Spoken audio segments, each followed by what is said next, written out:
Bonsoir à toutes et à tous et merci d'être fidèles au rendez-vous de Quelle Comédie, l'émission qui chaque lundi en direct jette un coup de projecteur sur ce qui se fait dans cette belle maison de la comédie française. Alors ce soir, Théâtre à la table et Marivaux entre autres, dans le cadre de sa programmation numérique accessible à toutes et tous, programmation qui accompagne notamment les élèves et leurs enseignants dans la préparation du baccalauréat. La Fosse suivante, ou le fourbe puni de Marivaux, est proposée sur le site de la Comédie Française, sur sa chaîne YouTube, également sur son Facebook ce soir, dès 20h30.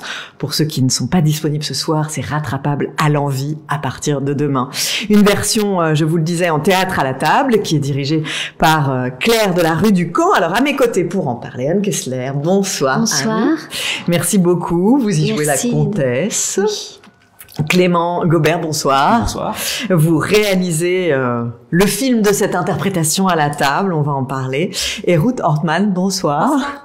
Et merci beaucoup. Vous êtes régisseuse artistique de la maison. Vous avez collaboré à cette production. Alors, à tous ceux qui nous suivent et qui peut-être ne savent pas ce que sont ces productions qu'on appelle théâtre à la table, qui font partie de l'histoire maintenant de la comédie française depuis le confinement. Voilà, c'est une idée de faire théâtre envers et contre tout, mais c'est une manière sans doute aussi de réinventer des choses. Alors j'aurais aimé, comme vous êtes tous les trois maintenant habitués depuis, on peut dire années maintenant, à cette forme, qu'est-ce que vous y trouvez? Qu'est-ce que ça inspire, Anne, par exemple, cette forme? Cette forme, elle inspire un temps court, mais jusqu'à présent, c'était plutôt des grandes œuvres. Donc c'est incroyable d'avoir à parcourir des grandes œuvres en si peu de temps, de savoir comment ce que l'œuvre va dire d'elle-même, parce que finalement, quand on la travaille peu, c'est surtout l'œuvre qui travaille. Et puis avec Claire de la rue du Camp, c'était absolument ça. C'est-à-dire elle voulait absolument que y ait pas d'a priori sur l'œuvre, que nous on s'enlève nos a priori sur ce qu'est un arlequin, une comtesse, la langue. Quand on voulait trop comprendre, elle avait la sensation que ça allait fermer des sens, alors que justement c'est la force de cette œuvre, c'est qu'il y a 1000 sens qui peuvent être compris, que c'est très juste, que c'est très humain, que plus on se laisse pénétrer par les phrases et qu'on se rende presque pas compte de ce qu'on vient de dire et que ça nous échappe. C'est juste. C'est juste et ça devient, même à nous, le sens nous explose, nous gêne presque. On dit oui, mais bien sûr, ça veut dire ça aussi.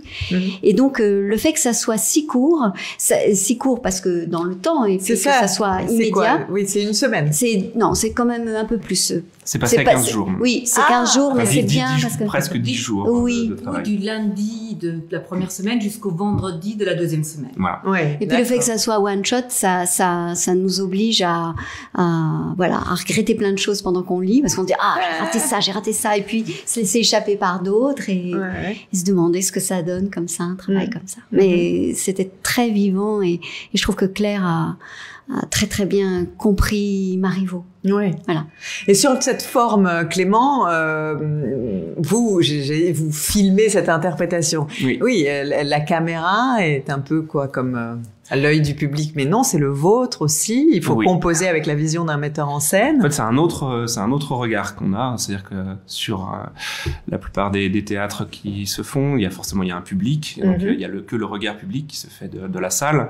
Alors que là, justement, l'avantage est de pouvoir installer des caméras tout autour, de s'approcher beaucoup plus près des comédiens et d'avoir vraiment une proximité, une relation avec les comédiens qui est vraiment différente. Ensuite, là, on travaille sur une étape de travail qui est assez particulière, qui est la lecture, où c'est vraiment les premières intentions de chaque comédien qui ressort.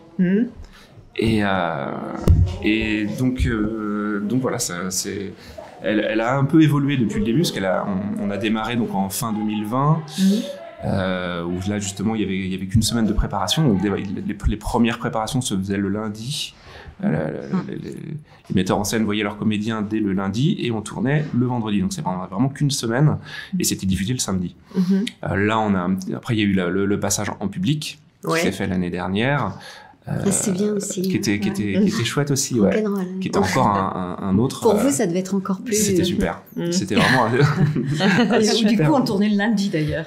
On avait vraiment 2 semaines de travail et on tournait le lundi. Là, il y avait un petit peu plus de temps, mais là, il y avait vraiment la diffusion qui se faisait en direct, qui apportait encore quelque chose en plus, qui était un autre travail du coup avec le metteur en scène, puisque comme pour le directeur artistique, il avait à la fois le travail à faire pour le public, puisqu'il y avait vraiment un public qui était là pour la pièce, et en même temps pour la diffusion et pour justement l'intérêt que peut apporter l'autre regard avec les caméras. Et c'est là qu'un relais est absolument essentiel. Et ça, c'est beaucoup votre rôle aussi, Ruth.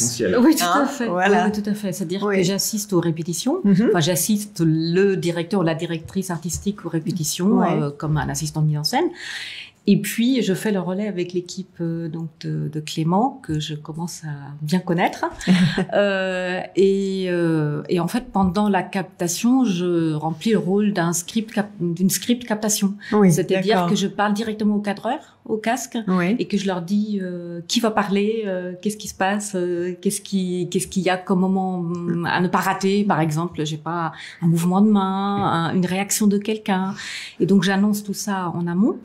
Et puis, on travaille en amont aussi ensemble, surtout. Et Clément me dit, attention, donc à tel moment, ce sera telle caméra qui filmera tel comédien. Et je l'annonce parce que Clément est plus concentré sur ce qu'il voit. Il y a vraiment un trio, effectivement, qui s'organise. Oui, et puis c'est des choses qui se décident aussi avec Claire, parce que le metteur en scène toi tu réalises, le metteur en scène de la pièce, et elle dit à Clément aussi et à Ruth, je tiens beaucoup à cette réaction, je tiens beaucoup à ça, des choses... Tout à fait. Et on note, donc au fur et à mesure des répétitions, on se dit ça serait intéressant, et puis là serait intéressant d'avoir ça, et là serait intéressant de voir tel regard, tel angle de caméra aussi dont on parle avant, et parfois avec des réalisations particulières. Et puis c'est vrai que Clément, il est assez étonnant parce que c'est pour faire de la fiction, mais c'est comme un documentariste, comme s'il faisait un documentaire, c'est-à-dire qu'au début, il est là et d'une discrétion, on l'oublie complètement, et il est en train de travailler et d'observer ce qui se passe, donc il a une conscience quand même depuis le début du travail. Il nous suit, il vient pas que au dernier moment. Et puis vous commencez à vous connaître. Un petit peu, Et puis même le dispositif, la forme, etc. Et aussi une particularité de Clément, c'est qu'il ne dit jamais non à des propositions de mise en scène. Tu crois qu'on pourrait faire ça? On l'a jamais fait, mais tu crois qu'on pourrait faire ça? Il prend un petit temps. Et puis il se dit, oh là là, ça va peut-être un peu compliqué. Et souvent, il dit oui. Ou alors il propose autre chose, mais une chose qui soit son regard sur la demande, en fait. Ce que je trouve intéressant, c'est la composition justement commune, in fine, pour nous, spectateurs, quand on regarde. C'est-à-dire qu'il y a à la fois la mise en scène, là en l'occurrence, de Claire de la Rue du Camp, et puis il y a aussi votre réalisation, et il y a une sensibilité, clairement, qui est la vôtre. Donc ça, c'est le rôle que nous, on a quand on est spectateur dans une salle, où on va faire avec nos yeux les caméras qu'on veut et faire des focus là où on a envie de le faire. Généralement, on n'a pas quelqu'un qui le fait pour nous. On a un metteur en scène qui a mis en scène, et puis nous, on va aller glaner, on va aller suivre et faire notre propre cheminement. C'est ce qu'on a dans un film de cinéma, où il y a un réalisateur qui impose effectivement un regard, parce que on va voir telle ou telle personne réagir, tel ou tel plan. On est sur un plan large, qui veut dire autre chose que si on est vraiment sur l'écoute. Sauf qu'effectivement, là, moi, je pars d'une mise en scène avec une direction artistique qui est très précise, qui va être très malgré fine. ce temps court. Malgré ce temps court, oui. Parce qu'on souvent le metteur en scène, a beaucoup rêvé dessus. Je ne sais pas, la prochaine fois, je crois qu'il y a les Caprices de Marianne, et je crois que Nicolas Lormeau, il rêve depuis, je vais peut-être dire une bêtise, mais au moins un an. Enfin, il a très envie de monter ça. Enfin, il adore cette pièce, et donc je pense que tu vas avoir il a beaucoup d'envie Il y a plein de surprises aussi dans cette pièce. Parce que là, vous êtes un peu en double fil sur plusieurs projets. C'est ça. Il y a Fragment Norraine. Il y a Fragment Norraine. Oui, tous les trois. Oui, on en vient là. Je pense que Amélie Winding a travaillé d'une manière extraordinaire. Oui. Et là, ça va être très beau. Ça, alors, c'est vraiment. Hein. Mais je le dis parce que, en fait, le Marivaux aussi, mais le Marivaux, il est fait, il est dans la boîte. Oui. Donc maintenant, je sais pas. Bah oui, parce que c'est ce soir 20h30. Voilà. Donc 20h30. Mais le Noren, nous l'avons seulement répété. Oui. Donc on est dans. C'est pour ça que j'ai dit ça va être. Oui. Et puis le renoue avec les théâtres en public en plus. Oui, c'est en public et donc filmé. Oui. Et c'est toute une œuvre. C'est l'œuvre de Noren. Alors on voit les débuts plus comme s'il faisait une peinture plus figurative. Et puis petit à petit, il va arriver vers des textes plus abstraits, plus abstraits. Et donc on voit le cheminement du créateur. Je pense que c'est une belle soirée. En public, c'est différent. Oui, c'est différent. Mais ce que je voulais encore dire pour la captation, et ce que je trouve intéressant, moi, en spectatrice, parce qu'en même temps, pendant que je participe à l'aventure, je vois aussi ce qui se crée sur les écrans, puis je le regarde après. Et ce que je trouve toujours très émouvant, et pour Marivaux, c'est particulièrement le cas, c'est que la caméra fait en même temps des gros plans sur les visages, c'est-à-dire qu'on capte vraiment la sensibilité du comédien au plus près. On a l'impression de respirer avec eux et de voir leur peau, on les voit rougir, on les voit... La moindre chose se sent.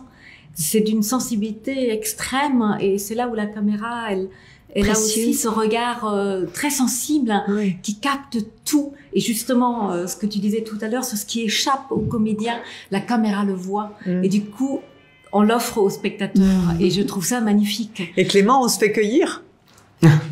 On se fait cueillir, mais c'est vrai que c'est un rapport qui est vraiment, vraiment différent. Après, il y a, même pour les comédiens, c'est pas forcément évident d'ailleurs d'avoir tout ce manège un peu Vous êtes très discret, hein, vraiment. Caméra, qui est tout c'est autour. incroyable. Mais il y a beaucoup aussi la manière dont c'est réalisé, vu le temps qu'on a de préparation, il y a beaucoup de choses qui se fait à l'instinct, en fait. C'est-à-dire que c'est sur le moment, il va y avoir tel ou tel regard qui va être super intéressant, qu'on aura aussi préparé. C'est-à-dire qu'effectivement, si Claire a de base voulu un regard ou une réaction un peu importante, on peut l'anticiper, mais sur l'ensemble de la réalisation, il y a énormément de choses qui se passent justement sur le moment et qui sont. Et c'est ce qui est recherché aussi, parce que c'est vrai que c'est tellement intime. Il y a quelque chose où on va, comme vous le disiez, au plus près d'une forme de fébrilité. Vous aussi, comédien. De temps en temps, on peut bafouiller, on peut ne pas être. Oui. C'est quand même et on ne s'arrête pas. Est-ce que c'est une esquisse? C'est une esquisse, voilà. C'est quand même un peu une étape. Mais bien sûr, on le voit comme ça. Et en même temps, c'est une fin en soi puisque ça s'arrêtera là. Donc, on le vit comme une fin en soi, comme un accomplissement. Et c'est Eric Ruff qui a inventé ça. Et c'est une invention incroyable. C'est vrai, c'est assez incroyable comme expérience. Oui, parce que vous, j'imagine que ça nourrit des choses. Alors là, parlons-en quand même de cette fosse suivante. Vous êtes précisément à la table. C'est pas le cas toujours. Il y a eu des théâtres à la table où vous étiez plus ou moins en hauteur, plus ou moins debout. C'est compliqué. Là, elle a vraiment voulu, mais c'est compliqué. J'aime bien quand les metteurs en scène disent votre partenaire, c'est aussi la brochure, étant donné que vous ne le savez pas par cœur et que il n'est pas question que vous la preniez, ça vous mettrait en état de fragilité trop grand. Donc on a quand même la brochure et le fait d'être à la table, c'est pas désagréable. Seulement on est à la table mais elle nous positionne. C'est-à-dire qu'elle réfléchit à, évidemment, si on est à la table côte à côte, on joue pas pareil que si on est face à face. Et donc ça permet quand même de parler de mise en scène aussi. Et avec un corps là un peu amputé quand même. Un corps amputé. J'avais pas pensé à ça. Mais un corps empêché. Limité. Mais limité. Mais je crois que c'est très intéressant de se dire que ce texte est le corps. Moi, je trouve souvent que ces textes si riches, si précieux, si profonds, si bien écrits, parfois, se toucher, je me dis parfois, mais si c'était touché, ce serait pas dit ce qui se sont dit. Alors, ça redonne de l'importance à la parole, alors peut-être trop, mais de toute façon, on voit qu'on est à la table, que c'est un exercice et que, voilà. Mais je trouve que ça, ça recentre sur l'œuvre, en fait. Sur l'œuvre, peut-être. Oui, tout à fait. Oui. Ouais. C'est possible. Ce qui n'empêche pas le regard quand même du directeur ou la directrice artistique. Parce que ne serait-ce que par la distribution, elle était, Claire a beaucoup parlé de la distribution, elle était ravie d'avoir réuni ces comédiens-là. Elle a trouvé ça formidable. Elle dit, je ne pouvais pas rêver mieux que ces comédiens-là, ces comédiennes-là pour dire ce texte-là. Et je pense qu'ils choisissent toujours avec beaucoup de soin qui va dire le texte et quelles sont les relations qui se tissent entre les comédiens. Parce que c'est quand même ce qui est extraordinaire dans ces troupes aussi, c'est que tous ces gens se connaissent. Ils jouent ensemble. Ils jouent parfois ensemble le soir même. Enfin, ils tournent l'après-midi ou en fin d'après-midi. Et le soir, ils jouent autre chose ensemble, dans d'autres rapports. Et tout ça, en même temps, vibre entre eux. Parce qu'ils sont aussi riches de l'histoire. Ils ont une mémoire commune, bien sûr. Oui, riches de l'histoire qu'ils ont partagée, de toutes les histoires qu'ils ont déjà partagées. Et on les entend, on les sent. Enfin, personnellement, je trouve ça très touchant et très émouvant de sentir affleurer toute cette mémoire, toutes ces couches différentes. C'est très beau ce que vient de dire Ruth sur le mot affleurer. J'ai l'impression qu'on affleure les choses. Voilà. J'avais pas pensé à ça. On les effleure pas, on les affleure. C'est super beau. Vous aviez travaillé ensemble sur la double inconstance. Oui. Et déjà Marivaux. Oui, et nous avons travaillé ensemble depuis qu'on est toute petite. Car nous avons fait la même école. On s'est rencontrés à l'école d'Antoine. Et donc, nous avons travaillé Marivaux ensemble. Car Marivaux a été au programme. C'était Aurélien Recoing qui était chargé de nous enseigner. C'était Chaillot? C'était à Chaillot. Aurélien Recoing était chargé de nous enseigner Marivaux. Et donc, avec Ruth, on n'avait pas passé de scène ensemble, mais on a travaillé ensemble Marivaux. Voilà, donc ça fait très longtemps qu'on travaille Marivaux ensemble. Marivaux toutes les deux, oui. Et donc vous avez un rapport particulier parce qu'on sent que Claire Delarue-Ducamp, elle a eu une espèce, alors pas de révélation, mais elle a eu un vrai coup de cœur quand elle s'est retrouvée en fait avec cette fausse suivante. On sent que il y a eu quelque chose de l'ordre quand même un peu de la redécouverte, mais de Claire... se dire en fait c'est un théâtre en effet qui échappe, c'est quelque chose de spontané, c'est cette idée de En fait, vous avez raison aussi d'avoir dit redécouvrir, parce que Claire, elle a été magnifique dans 2 pièces de Marivaux.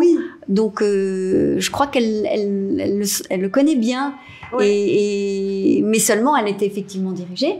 Elle avait peut-être, au cours de ses représentations, pensé à des choses. Et là, elle pouvait à nouveau les affirmer. Mais voilà, elle était chez Clément Hervieux-Léger dans Le Petit Maître. Et puis, avec... Emmanuel Domas dans l'Heureux Stratagème. Voilà.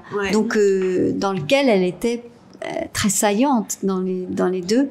Donc, c'est vrai c'est parce qu'elle s'est exprimée quand même à propos de cette fausse suivante et en s'éblouissant un peu de sa modernité, en fait, de son rapport à la langue. Et elle dit notamment quelque chose, j'aurais aimé que vous, parce que ça rejoint un peu ce que vous dites sur la spontanéité, mais sur cette idée que c'est vraiment un théâtre qui est peut-être pas forcément très facile à lire, et qui se ressent, qui se comprend quand il est joué. Oui, c'est vrai. Le jeu. Il y a un truc qui est incroyable, c'est que quand on voit le texte, on le trouve super compliqué.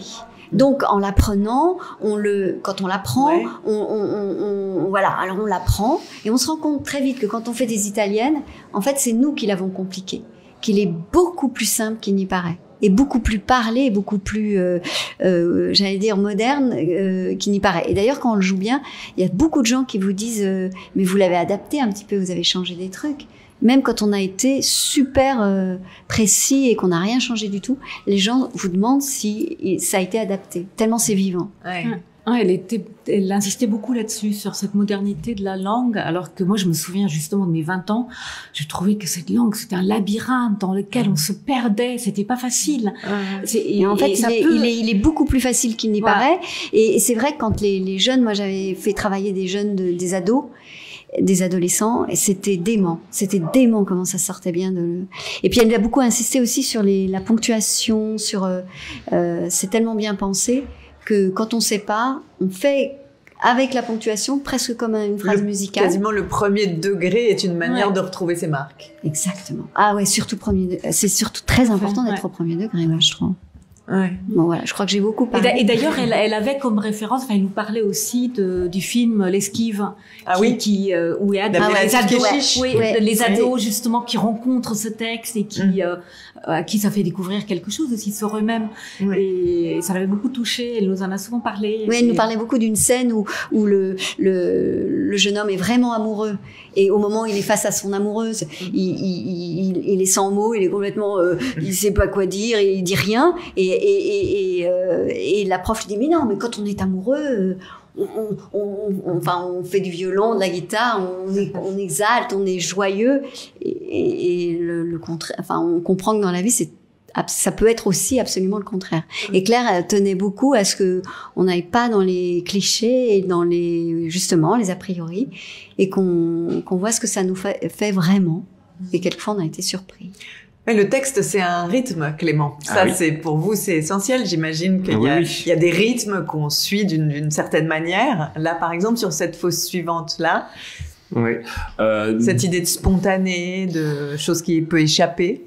Bon, en fait, ce qui va aussi beaucoup jouer, c'est ne serait-ce que le nombre de personnages et l'énergie qui va ressortir de... 6 personnages, là. Voilà, il y a 6 personnages, mais il va y avoir beaucoup de duos, de trios, et ce qui va du coup faire une réalisation complètement différente, parce qu'on va s'attarder un petit peu justement soit sur les regards de ceux qui sont vraiment à table et qui participent à la scène, mais il y a une autre particularité aussi dans ces théâtres à la table et aussi donc dans celui de la fosse suivante, c'est que il y avait la question de savoir où positionner pour Claire en tout cas en termes d'espace. Il fallait savoir où mettre les comédiens qui n'apparaissaient pas dans la scène. Et est-ce qu'on les voit, est-ce qu'on les voit pas? Il y a ce regard-là aussi qui est important à il y a une glace penser. Très jolie. Donc effectivement le miroir qui permet de faire pas mal de pas mal d'effets sympas effectivement et qui même symboliquement c'était intéressant de pouvoir je crois que Marivaux il appelle beaucoup le miroir parce qu'effectivement dans Ma double inconstance il y en avait un très très important, très grand. Et d'ailleurs, le miroir nous permet d'avoir un autre espace, justement, que la table. Et dans une pièce, tout ne se passe pas. Oui, c'est comme un lointain, en fait. Voilà. Oui, c'est la perspective aussi du on se croit secret, mais on peut regarder aussi les gens. C'est une autre manière de les voir et de les... C'est ce qui déborde un tout petit peu, justement, de la lecture simple qu'il peut y avoir, justement. C'est la mini mise en scène en plus de la lecture qui va apporter pas beaucoup en termes de réalisation, justement. Ces différentes perspectives. Ouais, et puis c'est quand même une pièce aussi, en effet, on a dit 6 personnages, un lieu unique, devant le château de la comtesse.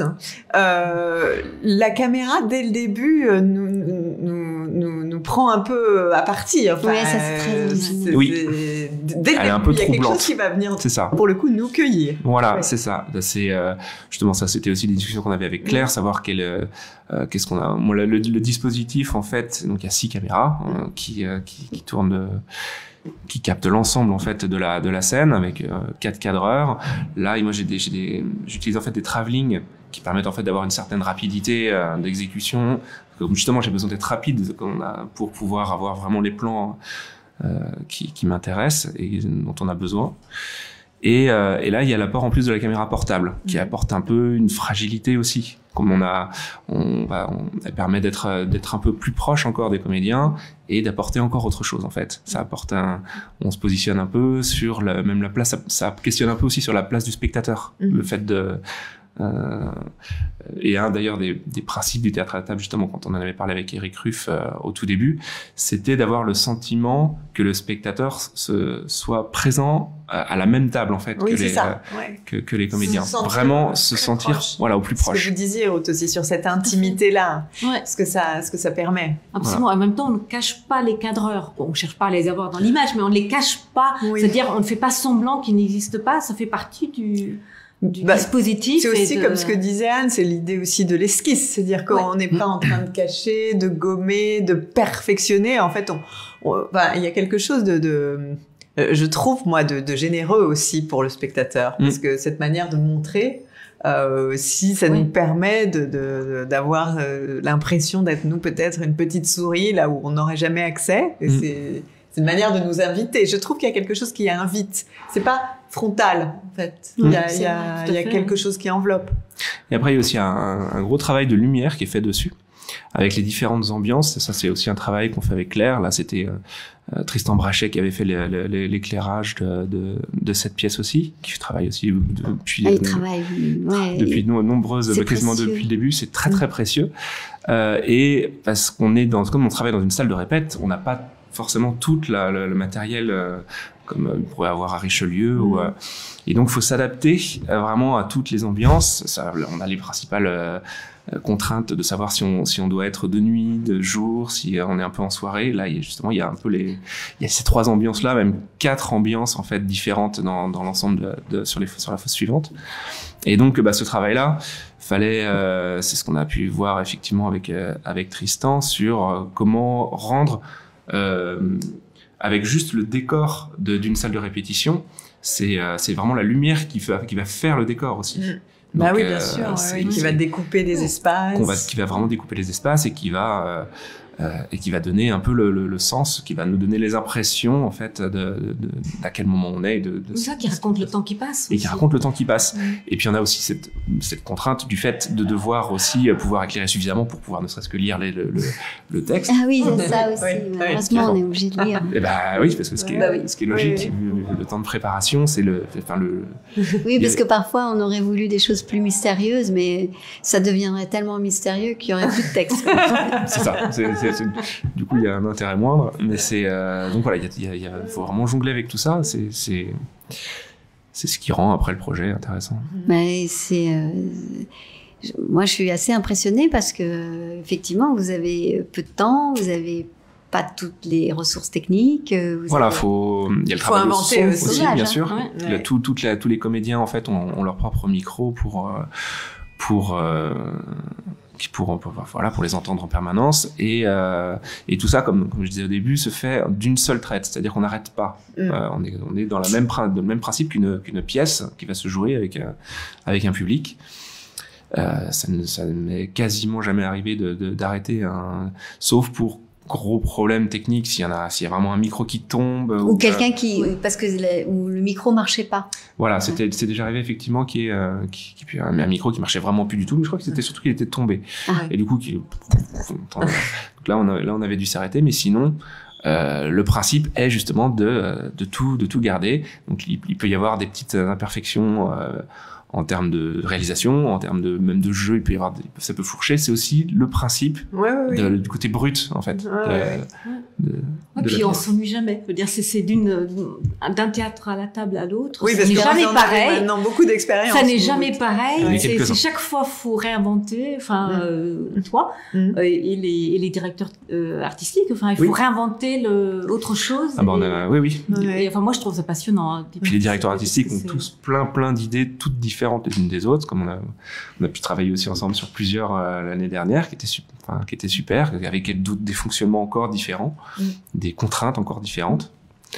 Et donc voilà, faut s'adapter. C'est ça qui est formidable. C'est ça qui est chouette. Ce que je disais tout à l'heure, c'est que tu dis rarement non, tu essayes de nous aider, de nous accompagner. Bah oui, pour être au plus proche en fait justement de ce que souhaite de l'état d'esprit justement de la mise en scène et de la direction artistique. Va falloir qu'on laisse Ruth parce que Ruth ce soir, qu'est-ce que vous faites? Vous pouvez nous raconter? Vous allez être en coulisses. Je vais être en coulisses pour Angels in America. Voilà, ça fait aussi donc partie de les journées sont. Tout à fait. Ça, c'est une journée aujourd'hui. Oui, c'est énorme. C'est ça. Voilà. Marathon. Donc, je vous souhaite une bonne suite et merci beaucoup. Merci beaucoup. Merci Ruth. Au revoir. Tu vas nous manquer. Parce qu'elle était avec vous aussi donc, pour ce fragment Norraine. Ça se sera diffusé le 8 mai. Je dis à ceux qui nous regardent, c'est pas encore, on l'a compris, filmé. Non, ça n'a pas encore eu lieu. C'est en direct au Vieux Colombier, devant des gens en public, pardon, le 24. Ouais, voilà. C'est ça. Lundi prochain. Lundi prochain, en public au Vieux-Colombier. À 20h30. Et ce sera à découvrir sur la toile le 8 mai. Voilà, c'est ça. Ouais. Et il y a encore d'autres difficultés, enfin pas des difficultés, mais des contraintes un peu spécifiques sur cette pièce. C'est que ça doit s'inscrire en fait dans le décor actuel justement du Vieux-Colombier. C'est Théorème qui se joue en ce moment. Ouais. Et donc là, effectivement, Amélie doit travailler un peu sur les différents espaces pour que ça puisse... les contraintes. Oui, mais finalement, est-ce que ça, c'est pas nécessaire et que c'est pas une source d'inspiration aussi? Bien sûr. Hein? Bien sûr, ouais. Oui. Et puis, il y a également, alors ça, vous en faites pas partie, vous, Anne, mais vous êtes aussi sur les Caprices de Marianne. Voilà. Oui. Donc là, il y a 3, c'est pour montrer aussi le côté ruche, hein, on le sait, de cette maison, mais avec à la fois, évidemment, les pièces qui sont... Donc, on va tourner ce vendredi avec une direction artistique de Nicolas Lormeau. Oui. Et on sera encore sur un autre... un théâtre à la table. Un théâtre à la table, effectivement, qui n'aura probablement pas de table, d'ailleurs. C'est un autre fonctionnement encore. Donc, du coup, encore autre chose à imaginer et... mais tout en restant un peu dans le même esprit justement du théâtre à la table, avec toujours les personnages, avec les comédiens avec leurs brochures, un espace toujours un peu restreint, toujours en salle de répétition, avec toujours des ambiances lumineuses et voilà, donc ça va être un autre beau projet. Si on veut quand même revenir à cette fausse suivante, parce que c'est au programme du bac, alors quand même c'est aussi un plaisir, vous qui avez travaillé ce texte, de pouvoir en donner aussi votre expérience. L'expérience, justement, chez Marivaux, elle est un peu au centre du processus de création. C'est sa façon de... Oui, c'est juste, il a l'air de faire une expérience sur des humains. Et de voir, là, en l'occurrence, le fil rouge, c'est le chevalier, interprété par Julie Sicard. Elle va manipuler un peu de tout son monde, notamment mon personnage. Voilà, elle va œuvrer. Ah oui, cette comtesse, lui, quand même... C'est-à-dire que c'est amusant que ça soit... Ça se passe devant chez vous Oui, ça se passe chez moi, je suis la Elle comtesse, est au cœur de la manipulation. Je suis au cœur, mais je suis le dindon. Enfin, c'est-à-dire, le dindon dans le sens où je me rends compte de rien. Et j'ai beaucoup aimé, comme on avait peu de temps, jouer le jeu de je ne comprends pas bien ce qui se passe. Et donc, je me suis dit, je suis invitée à venir parler. Ça m'étonnait parce que s'il y a quelqu'un qui peut pas bien en parler, c'est moi, parce que finalement, je me dis que j'ai absolument rien compris, sauf qu'à la fin, celui que j'aimais était une femme et enfin voilà, je n'ai pas bien compris ce qui m'était arrivé. Oui, mais alors justement, il y a une manière aussi de filmer chaque personnage. Là, cette comtesse, elle se retrouve quand même à plusieurs reprises un peu contrainte au bout de la table. Avec d'un côté Léo, de l'autre côté le chevalier. Voilà, là une vraie écriture. Oui. Hein, ce sont des choses qui sont travaillées, qui sont pensées. Oui, absolument. La mise en place, effectivement, elle a été pensée et travaillée, puis même assez longtemps en avance, principalement, enfin c'est clair, qui a vraiment pensé tous ces espaces et qui a mis en place justement tout ce dispositif. Et après, là, le mettre en image a été... après justement discussion avec Claire, c'était assez simple en fait de pouvoir de pouvoir faire ressortir en fait toutes ces émotions. On met tout un tas de personnages étriqués dans un même endroit.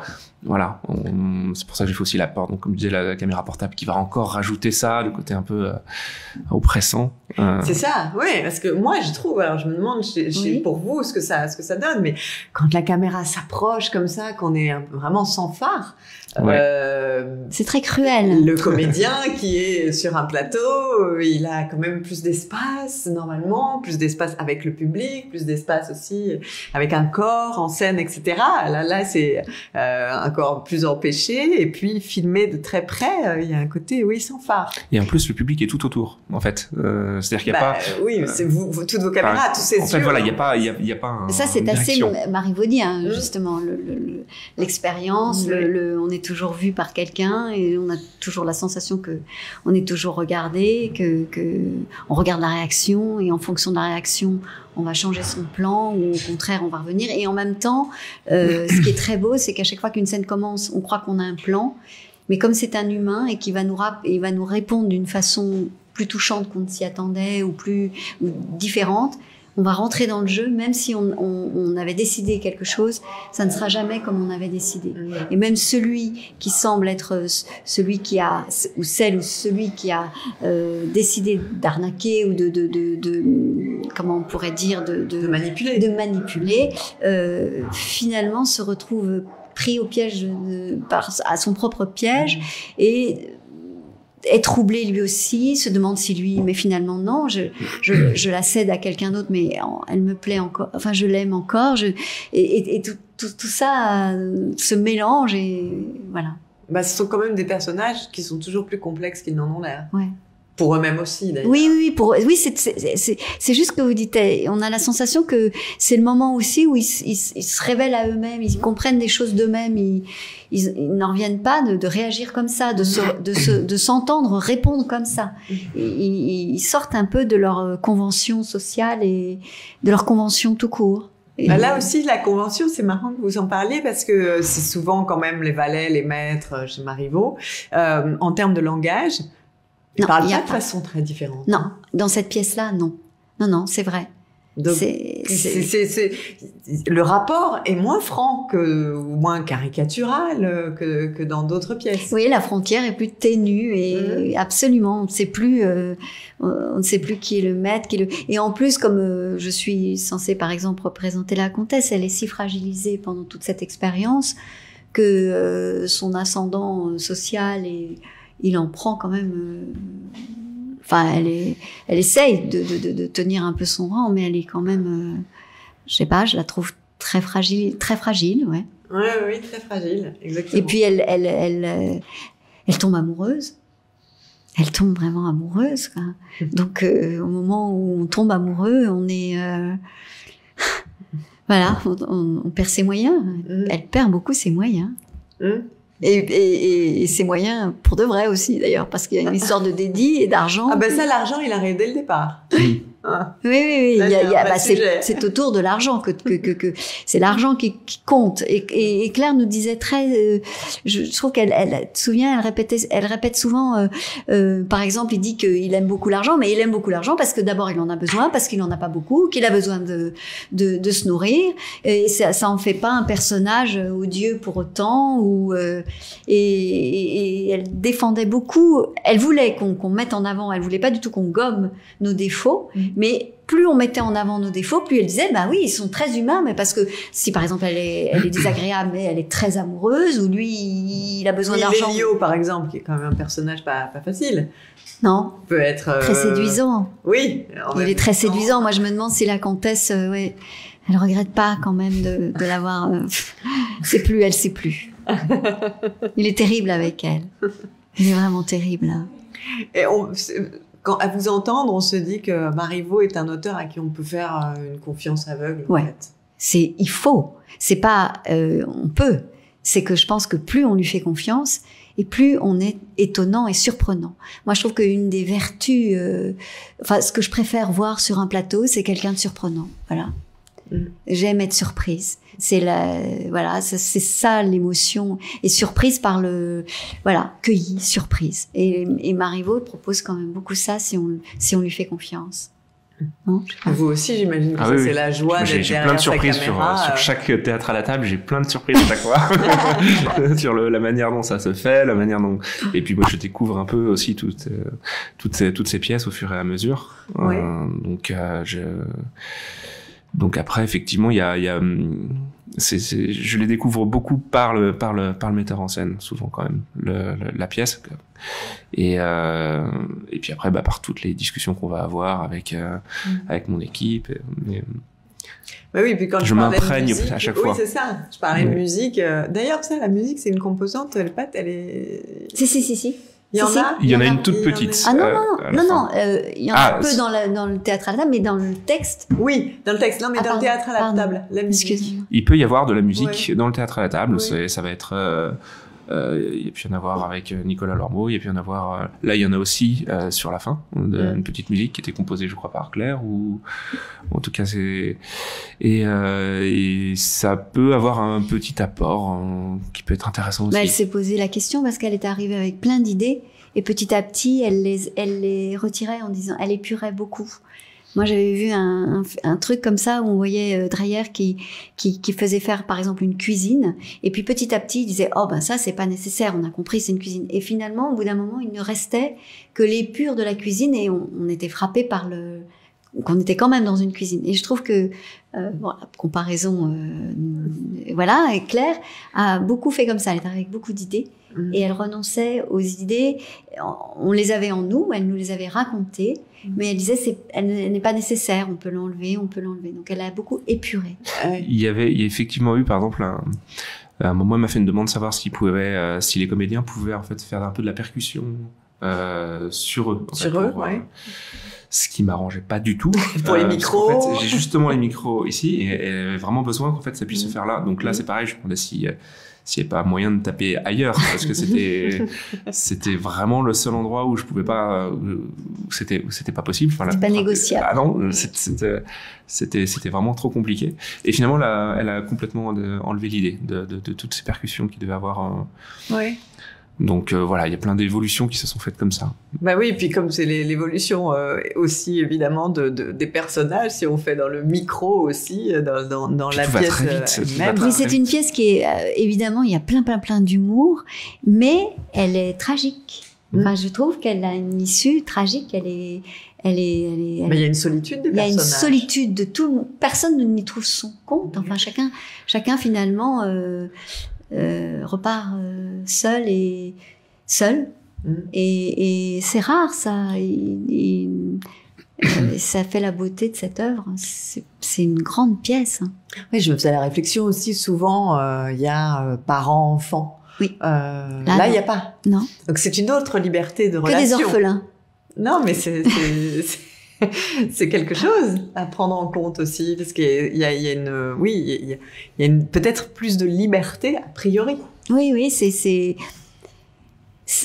enfin, c'est bête de dire ce mot moderne, mais c'est vrai que elle repose pas sur il n'y a pas de code ni de convention qu'on peut trouver d'habitude. Il joue pas sur les accents, il joue pas comme vous le disiez. Oui. Tout le monde a l'air de parler la même langue. De parler à peu près la même langue, oui, exactement. Oui. C'est Oui, c'est étonnant. Oui, parce qu'on retrouve Arlequin, il y en a un dans la double instance aussi d'Arlequin. Oui.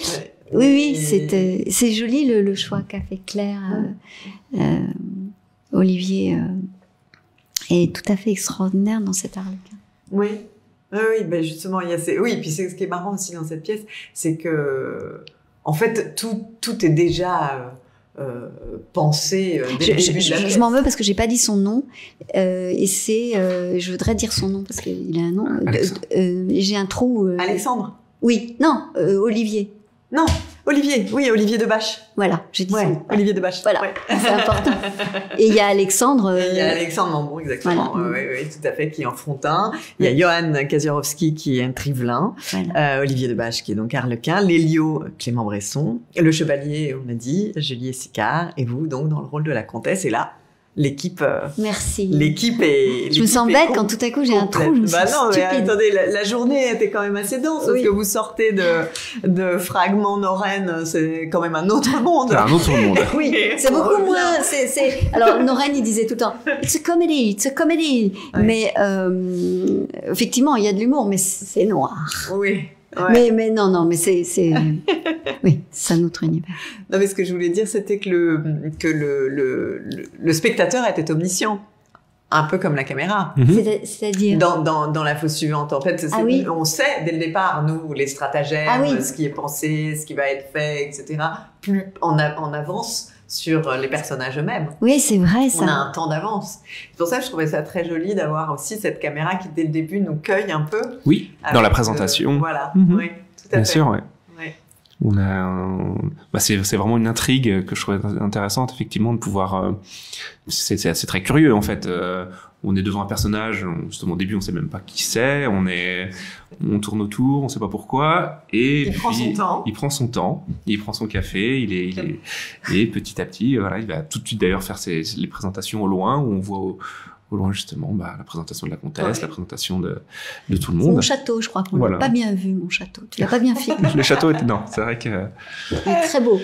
C'est dommage, on verra une prochaine fois. Bon, en tout cas, on sent que c'est une manière de pouvoir dire ce texte de façon sans doute peut-être imparfaite, mais très habitée. Il y a une incarnation du présent, en fait, qui est très forte pour vous, pour les comédiens.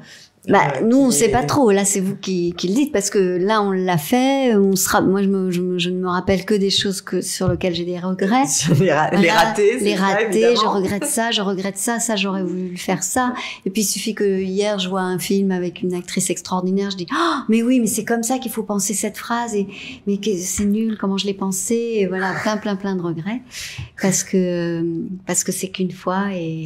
Il y a la frustration de pas avoir plus. Il y a un peu de frustration de toutes les erreurs qu'on a faites. Ouais. Mais ça fait aussi partie justement du jeu. Sinon on prendrait un mois, 2 mois pour préparer et pour que ce soit vraiment dans la perfection. Mais c'est pas ce qu'on recherche forcément. Peut-être que 2 mois il y aurait pas de perfection. C'est même pas la peine de regretter. Non, mais dans votre rythme quand même très singulier de l'alternance, où les choses, les lignes courent les unes entre les autres, les unes après les autres, d'avoir ces objets qui sont beaucoup plus immédiats. Je pense que c'est aussi une manière très de revitaliser aussi cette vie d'alternance. Ça donne quelque chose de différent. Et puis c'est incroyable de faire ça sur des œuvres extraordinaires. Donc ça. Il y a eu le soulier de satin, par exemple. Ah, c'était génial. Donc c'est incroyable de faire ça comme ça avec des œuvres extraordinaires sur lesquelles on pourrait rester 15 ans, 20 ans, 30 ans, je suis sûre, sans les épuiser. Et là, on les fait, et puis qui ont fait leurs preuves, qui ont vu des mises en scène extraordinaires. La fois suivante, vous pensez à la salle, à Chéreau, qui ont fait des choses extraordinaires avec cette œuvre. Donc voilà, c'est une œuvre magique, et dire on va la raconter comme ça. Voilà, hop.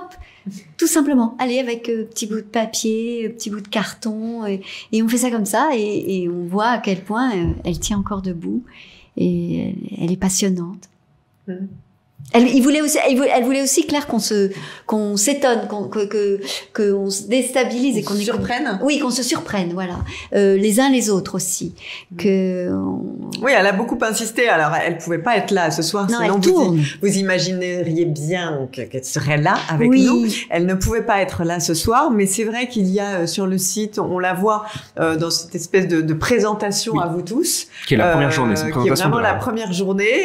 Ce que je trouve très touchant d'ailleurs, parce qu'elle est quand même parmi ses pairs. Elle vous arrive à tous d'être parmi vos pairs, et puis tout d'un coup d'être dans un rôle qui n'est pas le rôle que vous habitez le plus souvent, et de vous retrouver à donner votre lecture. Il y a quelque chose de très intime sur sa manière de ressentir, et on sent on délivre quelque chose d'assez intime. Est-ce que vous trouvez que ça ressemble après à ce qu'elle a fait? C'est-à-dire, est-ce que vous ressentez? Oui, j'ai trouvé qu'il y avait dans cette manière un peu saisissante de présent, d'incarnation, de quelque chose, quand je disais faire confiance au texte, c'est vrai que ce côté premier degré, par exemple, je trouvais que le Chevalier, pour ça aussi, dès le début, je veux dire, pose quelque chose. Son texte, on sent qu'elle a tout son stratagème, etc. Mais une espèce de manière impassive. Enfin, je trouve que Marivaux arrive au premier plan, en fait, dans cette manière d'avoir sans doute demandé à traiter le texte. Mais c'est aussi, je pense, entre vous quelque chose. Vous vous retrouvez tour à tour, les directeurs artistiques, directrices artistiques de ce théâtre. Mais c'est très juste ce que vous venez de dire sur le fait que ça n'est pas si facile, parce qu'en fait, c'est le mot clé, c'est pas le pouvoir, c'est l'autorité. On décide que c'est toi qui as l'autorité. Et l'autorité, d'ailleurs, si vous remarquez, autorité, auteur, ce sont des mots frères un peu. Donc c'est lui qui a l'autorité. Et c'est pas toujours facile. Effectivement, on est en répète, on est tous ensemble sur une autre pièce, on joue ensemble le soir et tout. Et là, bonjour. Là, je change de rôle. Bah oui. Je mets pas effectivement ma robe d'avocat, donc je suis voilà. Mais je vous demande de me suivre. Je vous demande d'être d'accord avec ce que je vais vous proposer. Je vous demande d'écouter le texte comme je l'écoute, comme je l'entends. Je vous propose ça en tout cas. Et c'est vrai que sur cette pastille là qu'on filme au début, c'est vraiment la première approche en fait qu'elle a avec tous les comédiens, et donc son état d'esprit. Elle se met dans ce rôle-là. Elle prend ce costume-là à ce moment-là, en fait. À ce moment-là. Voilà. Et ça, c'est pour dire à ceux qui nous regardent, je trouve que c'est précieux d'avoir cette capsule qui nous donne quand même quelques clés, à la fois humaines, hein, et puis aussi en termes de conduite de travail, mais aussi de relations humaines. C'est précieux de l'avoir. Et puis ensuite de découvrir, moi j'ai eu la chance de le voir avant, mais de découvrir cette pause suivante ce soir à 20h30. Je pense que c'est génial parce que le texte, rien que le texte, s'il y en a derrière leur écran qui se disent mais ils ont changé quelque chose, non. Non. Le texte, alors là, oui. La modernité était déjà là. Oui, non, là vraiment, si vous avez l'impression, si on a l'impression que c'est adapté, c'est bon signe, parce que là vraiment, non, Claire était très ça l'amusait justement jusqu'au A, jusqu'au O, jusqu'au rire. Alors quand elle disait par exemple une didascalie où on disait de rire, elle ne demandait pas forcément de rire d'abord, là, mais on en tenait compte, on était au courant que il avait dit, peut-être il pourrait rire, mais après, voilà, on sait ce qu'il veut. En tout cas, les A, les O, les sont tous là. Tous écrits. Mais merci beaucoup à tous les deux. Et puis, donner quelques rendez-vous ce soir, vous avez compris, 20h30. Ça, c'est sûr, c'est la pause suivante. C'est sur le site de la Comédie Française. C'est aussi sur la chaîne YouTube. C'est aussi sur le Facebook de la Comédie Française. Et c'est regardable, évidemment, à l'envie après. Mais à suivre, le 8 mai, Fragment d'Oren. Ce sera la diffusion 20h30, pareil. Un autre théâtre à la table. Et le 22 mai, Les Caprices de Marianne. Donc, ça ne chôme pas, n'est-ce pas? Anne et Clément, merci beaucoup. Merci beaucoup, évidemment, aussi à celles qui ont rendu tout ça possible, Andrea Villechange et Zélie d'Allemagne. Rendez-vous la semaine prochaine, comme d'habitude, lundi, 19h. C'est Béline Dola qui sera là pour un nouveau Quelle Comédie. Très bonne semaine à tous. Bonne semaine.